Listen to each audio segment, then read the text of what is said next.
Bannayuganda bannange beebaza nnyo olw'omukwano gwe mundaze okuva we naviirwako mwagalwa waffe omusomesa waffe mukwano gwaffe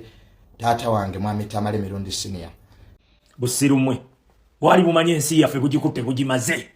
Kyagulanyi akutta omukono agikakunkumula mu ngalo.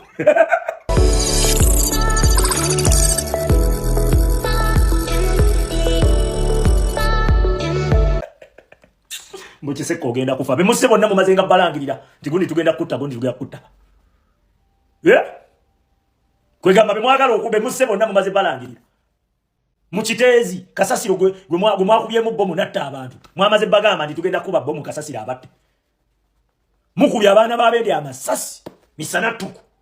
musa abantu mbwa mmwe mwatabeka chali wange ku Ntebe Road mwamukuba masasi kubanga ayambadde akakofira ka people power. Kati nzo mbuulira mbombo wewe Kiseka bajja kutta oli Uganda wafadda obato kimanyanga mundeke moko ka wiki kamesoke ndio kubyokulya byange bi mundeka moko ka wiki nenga mola baneka wiki kanene muri kuchimwe bantu mubansindikira bu message mutwaro gofalero fanja ofaluli kibala mama amulangirira kufaddi ne sente za mwamugamba tugenda kutta nalita nabo Kenya ne kauma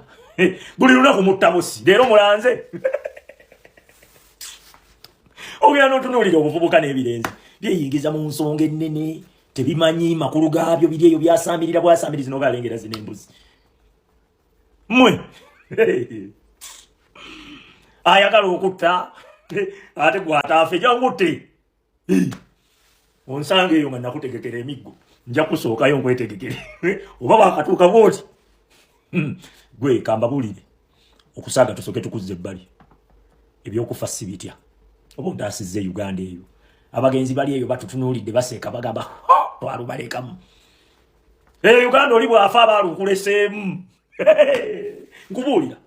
mulina kulwana kujjako kasajja ako ka Museveni bwe katavaako mbabuulira mugenda kufa nga temumanyi oba nga mumanyi mubuulira Gasiya mbugwe ogenda kufa mwezi guno nanfa oli eyo weesokoola mubina mwafa dda lwengeri gye wekakanako ne weesokoola omubina ogamba tofanga gwe we mwatusooka okufa Gasiya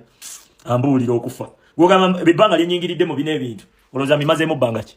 gwogamba nakafuna message mmekezi ngamba ngenda kufa twaguba fetwafa dda kitegedde emitima gyaffe mwagitta dda nayingira South Africa wano nga baŋŋamba ngoonya bwejja bweti okola bwoti bwezikola bwezitya okola bwoti ne tusigala nga tuyingira kusala naye nga gye tujja tetulinayo baani tetulinayo ki tugenda mu foreign country n'ennimi tetuzimanyi kiki twali tulwanirira ofunayo e South Africa kati olunwanirira gwanga lyange kutereera ng'ongamba mbu sitakinga risks laba nnonozi n'embuzi biina amaalo nze tonjasamiranga oba oyagala kutta jangu okole ki jangu ojjewo abantu ba Nuupu mostira abagwagwa abawumba tuutu ba Bobi Wine mwesonyiwe emirambo gy'abantu Tamale Mirundi contribution gy'alina ku ggwanga lino ne mukama wammwe Kadingo tagirina. Oyagala kuŋŋamba nti mu bbanga lyonna Tamale Mirundi lyayogeredde talinamu kye yali ayogedde kikusanyusa? Kuki kw'osinziira okumanyira omulambo gwa Tamale Mirundi nga kuye kw'oyigidde okwasama? Gw'ogenza okugula essimu nga Tamale Mirundi yasakulifayizinga dde obulamu bwe okulwanisa abafere ne kitaawo kaabe nnyoko talina wadde quote of contribution ku ggwanga lino gw'okumanyira omulambo gwa Tamale Mirundi. Era muwonye nnyo nti muli eyo mu bwa Sekadaama muli eyo musula 16 mu luumu emu okuweza eza luumu mu nsi gye mugamba nti erimu opportunities toyinza na kwesasulira luumu naawe oli eyo osinziddeyo osimbye ebinnyo omanyira mulambo gwa Tamale Mirundi. Tamale Mirundi yakasurvivinga obutwe mirundi 5 kitaawo tawonangako wadde omutego gwa Kamasu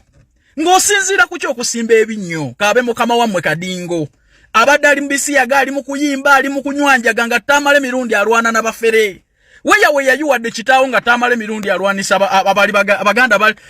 Buganda Land Board ng'etandise okunyaga ettaka ly'abantu mu kyapa mu ngalo we yayunga bafera abantu mbutakali mbutusondeza amasiro we yayunga Tamale Mirundi atwala aba organi bichi transparency bichi mwe ba amabina temutujja busungu. Let people rest well. Let people go with their respect and contribution to this nation. Lwaki muleta abantu obusungu? Nzoma isitera kuvaayo kwogera ku muntu nga afudde. Mostly bine ebintu ebirimu okulumwa. I respect the dead. Neno olabe kyasamirira kisekadama kikadama kitayo wacho yalema no chiwerera kyalema no kulabirira abana bekyazala mukazi bisula 16 mu njoye mu rumu emu okuweza ezisasula rumu nakyo ne kisimba ebinyo okwogerera omufu. Tamale Mirundi obadde omumanye bulungi obadde omubanja aki kikyatayogeddeko ne gasimba ebinyo ne tujja kuba nona gye muli tujja kugendako ku mulambo gwa nnyoko. Nze mbabuulira tugende ku kyalo nga nnyoko bakitaawo afudde tuteekewo endongo gwe mujja okutegeera nti bantu mmwe twabakoowa mwagavubuka gaali galeepinga abakazi ku kyalo agaali agabba ne mudduka emisango ne mugende Dubai kati muli emusiwuuse empisa olw'okuba bannayuganda bonna batabifu ba mitwe ne bagiwa omuliro afudde nnyo tukuwa omulambo ogulye ogenza okutandika okwasama nga Tamale Mirundi yayogera dde emyaka asatu emabega olina contribution ki ku ggwanga lino. So Tamale Mirundi yeetaaga respect kubanga ye mentor waffe fenga ba mudomo ku internet tetugenda kukkiriza muntu yenna asinikira binnyo ku mulambo gwa Tamale Mirundi kubanga contribution gy'alina mu industry eno ngaffe ba mudomo information n'ennyoko kaabe kitaawo talina wadde akwotawo yaayo kitaawo n'ennyoko balemera mu nnimiro bali eri batunda walaji oli kuno omanyira mirambo gy'abasajja baweereza ggwanga lino oli musiru gwoyinza okulisikinga okumalawo omulimu gwo okulwanirira abantu omanye kyamugobya mu State House owanika ebinnyo wamma baagala okugenda okwepakasiza nga sigenda kwasaamirira Staff eva Uganda bagamba nti emirimu weegiri sente zooteekamu nga visa ekuli mu ngalo banoonyeeko noti 7 noti 6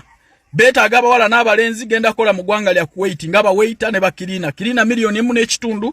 bawaita ne bawaitress milioni 2 bakusuza bakuliisa bakujjanjaba ne transport ya kutwala ku mulimu vacation buli mwaka oba ku noti 7 17 45 era obo bafuna butereevu genda wekolere interviews sente zooteekemu nga visa ekuli mu ngalo naye mu abajjegga aba Bobi Wine tugenda kufaafaagana nammwe muleke omulambo gw'omusajja gummule mirembe musajja abadde alwanisa bafere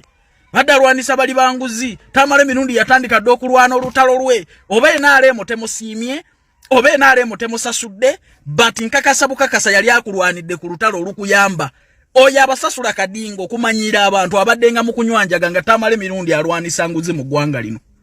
kati mugende essiro. Nebaza mwe nabali ebweru w'eggwanga obubaka bwe mumpeereza essaala ze mumpeereza mu kiseera kino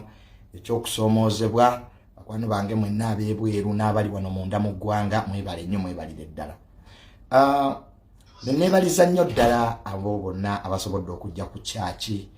we tubadde tusabira omwoyo gwa Mwami Tamale Mirundi Senior omugenzi taata wange abadde ku kyaki.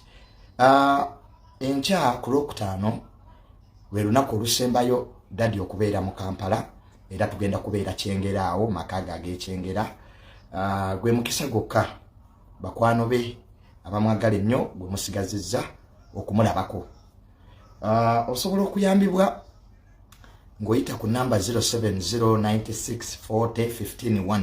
gwe n'abaana abaabuze nga weetaaga okuyambibwa n'okumanya ebisingako ye namba gy'osobola okuyitako. Nebaza nnyo mwenna ababadde zana babadde Ekyengera abatusupportinze okulaba nti gonna amaka gatambula okukola